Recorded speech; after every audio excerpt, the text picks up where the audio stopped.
ገድለ ተክለ ሃይማኖት። በስመ አብ ወወልድ ወመንፈስ ቅዱስ አሐዱ አምላክ አሜን። አራተኛ ተአምር። ጸሎቱ በረከቱ አማላጅነቱ በእውነት ለዘላለሙ ይደረግልንና አባታችን ተክለ ሃይማኖት ያደረገው ተአምር ይህ ነው። አንድ ሰው ለአባታችን ለተክለ ሃይማኖት መታሰቢያ ከተዘጋጀው ኅብስት 12ቱን ሰርቆ ወስዶ ከቤቱ አስቀመጠ። በማግስቱ ከዚያ ከኅብስቱ ይበላ ዘንድ ወርዶ ወጥ አዘጋጀና እነዚያን ኅብስቶች ካስቀመጠበት ያመጣ ዘንድ ተነስቶ ሄደ። በሄደም ጊዜ የከብት እበት ሆኖ አገኛቸውና በመሶብ ያስቀመጥኩት በቁጥር 12 ኅብስት ነበር፣ አሁን ግን 12ቱም የአሕዛብ ጥፍጥፍ ሆኖ አገኘኋቸው አለ። ስለዚህም ነገር ከአባታችን ከተክለ ሃይማኖት መታሰቢያ ሰርቆ የወሰደው ስለሆነ ይህንን ተአምር ያደረገው አባታችን ተክለ ሃይማኖት መሆኑን አወቀ፣ ተረዳ። እንደዚህም ሌላው ሰው ለአባታችን መታሰቢያ ከተዘጋጀው አንድ ገንቦ ጠላ ሰርቆ ወሰደና ሊጠጣ በወደደ ጊዜ ሽንት ሆኖ አገኘው። ሌባው እንዳይጠጣው ወደ ሰው ሽንትነት የለወጠው ግን እሱ አባታችን መሆኑን አወቀ። ጸሎቱ በረከቱ አማላጅነቱ በእውነት ይደረግልን፣ አሜን። አምስተኛ ተአምር። ጸሎቱ በረከቱ አማላጅነቱ በእውነት ለዘላለሙ ይደረግልና አባታችን ተክለ ሃይማኖት ያደረገው ተአምር ይህ ነው። በምድረ አምሐራ እንዲህ ተደረገ። ትንቢተ ነቢያትንና ዜና ሐዋርያትን ጠንቅቃ የምታውቅ አንዲት ሴት ነበረች። አባታችን ተክለ ሃይማኖትን ተወደው ነበር፣ በየወሩ መታሰቢያውን ታደርግ ነበርና። ለእሷም በጎ ሥራ ሁሉ የሚያገለግላት በጎጃም ምድር አንድ ካህን ነበር።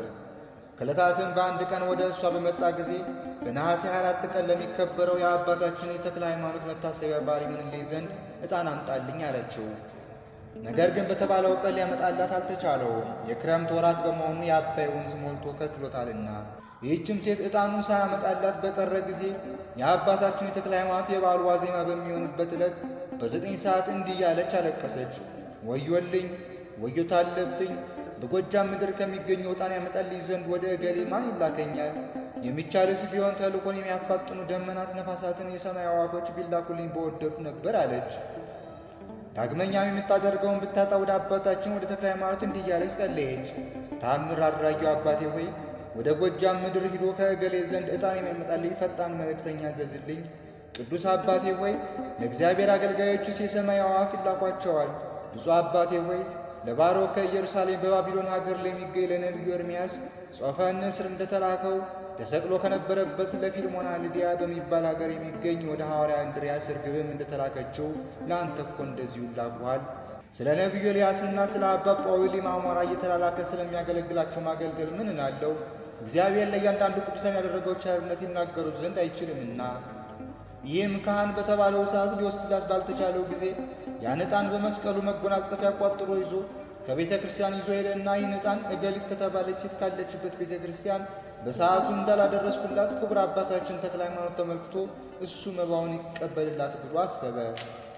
ከዚያም ከቤተ ክርስቲያን ደርሶ እጅን በውኃ ይታጠብ ዘንድ መስቀሉን ከመሬት አስቀምጦ ሳለ የተላከ ንስር መጥቶ ያንን መስቀል ከእነ ዕጣኑ ወደ ምድረ አምሐራ ይዞ ሂዶ ያቺ ደግ ሴት ቁማ እየጸለየች ሳለች ካለችበት ስፍራ ደርሶ አባታችን ተክለ ሃይማኖት ዕጣንሽ ይኸውልሽ ይልሻል እንደማለት ወስዶ ሰጣት። ሴትየዋም ከላይ ከአየር በፊቷ ሲወርድ በተመለከተች ጊዜ ሰይጣን ይገድላት ዘንድ ታላቅ ናዳ ድንጋይ ፈንቅሎ የጣለባት መሰላትና ፈጽማ ደነገጠች። ነገር ግን ከላይ በወረደው ዕጣን ላይ መስቀሉን በተመለከተች ጊዜ ልቧ ከድንጋጤ የተመለሰላትና እየተደሰተች እንዳሰበችውና እንደተመኘችው የዕጣኑን መባ ለካህናት አቀረበች። ከዚህም ሁሉ በኋላ ያንን ደግ ካህን አገኘችውና ለአባታችን ለተክለ ሃይማኖት መታሰቢያ ዕጣኑን ስለምን ያላመጣህልኝ ብላ ጠየቀችውና እሱ ለማምጣት እንዳልተቻለውና ለቤተ ክርስቲያን ይዞ ሂዶ የታዘዘ ንስር አንስቶ እንደወሰደው ነገራት። እሷም ልክ በ9 ሰዓት በጸሎት ላይ እንዳለች የታዘዘውን ንስር አምጥቶ እንደሰጣት ነገረችውና ይህንን ሰምቶ ፈጽሞ አደነቀ። ይልቁንም መስቀሉን በሰጠችው ጊዜ የሰማይ አዕዋፎች የሚታዘዙለት አባታችን ቅዱስ ተክለ ሃይማኖት በእውነትም ተአምር አድራጊ ነው በማለት በታላቅ ቃል አሰምቶ ተናገረ። ይህንንም ታላቅ ተአምር የሰሙና የተመለከቱ ሁሉ ምስጋና ገንዘብ የሆነ እግዚአብሔርን አመሰገኑ። ብፁዕ አባታችን ተክለ ሃይማኖትንም ፈጽመው አደነቁት። ጸሎቱ በረከቱ አማላጅነቱ በእውነት ሁላችን ይደረግልን፣ አሜን። ስድስተኛ ተአምር። ጸሎቱ በረከቱ አማላጅነቱ ለዘላለሙ በእውነት ይደረግልና አባታችን ተክለ ሃይማኖት ያደረገው ተአምር ይህ ነው። ወረብ በሚባል ሀገር ከአልጋው ሳይነሳ ለብዙ ዓመታት በጽኑ ደዌ የተያዘ አንድ ሰው ነበር። ከዕለታትም በአንድ ቀን ዘመዶቹ ተአምር አድራጊ ወደ ሆነው አባታችን ተክለ ሃይማኖት መካነ መቃብር ኑ እንውሰደው፣ እሱ ሊፈውሰውና ሊያድነው ይችላልና ተባባሉ። እንዲህም ብለው አስቀድሞ አባታችን በሕይወት ሳለ ወደ ነበረበት ዋሻ በአልጋ ተሸክማ መጡት። በዚያም የአባታችን የፍልሰቱ በዓል በሚከበርበት ከዚያም አባታችን ይህን ድውይ በመስኮት ያስገባውን ወጣት መነኩሴ በየት ቦታ ተለከፈ በምንለት አባታችን ተክለ ሃይማኖት ጠየቀው። ከፀሐይ ይልቅ 7 እጅ እያበራ መጥቶ በእሱ ላይ በትምህርተ መስቀል አማተበና ሥጋው ከመሬት ከተጣበቀ በኋላ ያለ ጥፋትና ያለ ጎዳት ተነስ ብሎ አስነሳው። ከበሽታው አሰቃቂ ቁስል የተነሳ ደምና መግል ይወርድ ነበር። ከሰውነቱም ላይ ትሎች እንደ አሸን ይፈሉ ነበር።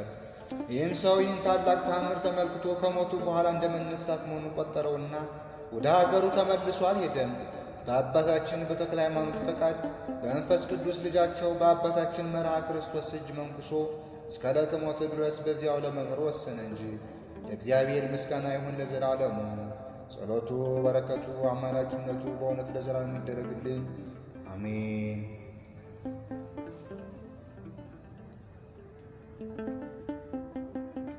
ሰባተኛ ተአምር